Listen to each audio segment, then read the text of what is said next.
morning students, this is Junita Mukherjee from SS Public School. Again we are going to start a new topic today in class 12 physics. So this particular topic is transformer. Okay, so we have certain AC devices which we have discussed in this particular chapter. So this is transformer. We know that transformer can increase or decrease the alternating voltage, and there are two types of transformers, which are the first one step up transformer and next one is step down transformer.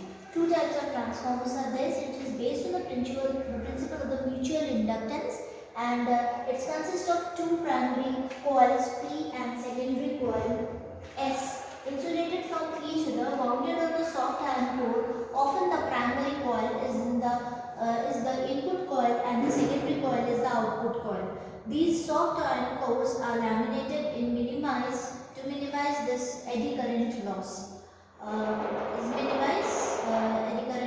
Working and theory. Now here the value of the EMF induced in secondary coil due to the alternating voltage applied to the primary coil depends on the number of the turns in the secondary coil. We considered an ideal transformer in which the primary coil has negligible resistance and all the flux is in core link with primary and secondary winding. Let phi be the flux in each turn in the core at time t due to the current in the primary when voltage Vp is applied to it.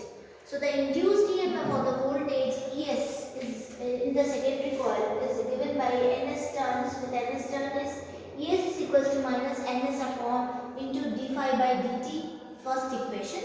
Now the alternating flux also induced an EMF called the back EMF in the primary is given by Ep is equals to minus Np d phi by dt, second equation. But Ep is equal to Vp, we know that. If this was not, so the primary current would be infinite since the primary has zero resistance as considered.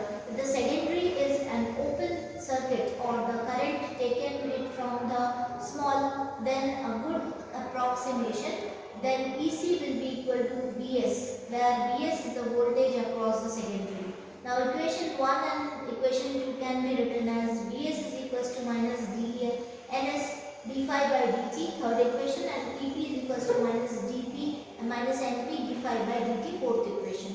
From equation number 3rd and 4th we have Vs upon Vp is equals to Ns upon Np, fifth equation. The above relation has been obtained using the three assumptions. First assumption, the primary resistance and the current are small. The small flux link, both the primary and the secondary are very little flux escape from the coil, and the secondary current is small. So these are the three approximations on which relationship has been assumpted, above relationship has been assumpted. And now if the transformer is assumed to be 100% efficiency, though it is not possible in a day-to-day life, 100% efficiency of a particular engine has not been possible, as you have read in 11th standard that 100% efficiency of a particular engine is not possible, and the power input is equal to the power output. Therefore Vp is equals to IV. We get Ip Vp is equals to Is Vs, which is the sixth equation we have taken. Although some energy is always being lost, still there is a good approximation approximately, since a well designed transformer may have an efficiency more than 95%.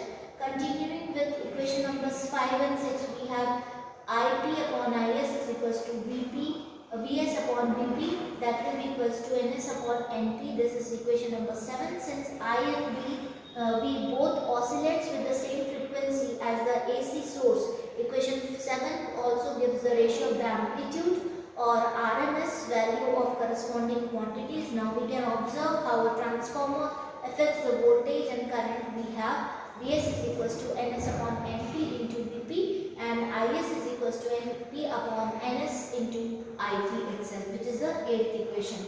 So here we have understood that there are two types of transformers, and we know the working on theory of the transformer, how it is being wounded up, and we have taken an ideal transformer in which the primary coil is negligible has a negligible resistance and the flux in the load linked with the primary and the secondary winding, and thus we have taken the flux in each turn with the time t itself, and induced EMF will be there in the secondary coil with the ns turns, and alternating flux will be there in the primary coil. So secondary will have the induced current and the alternating flux will be induced in the primary, and thus we will have the equations, and thus from the equation we are able to get it that the primary has a zero resistance and the secondary has an open circuit, or the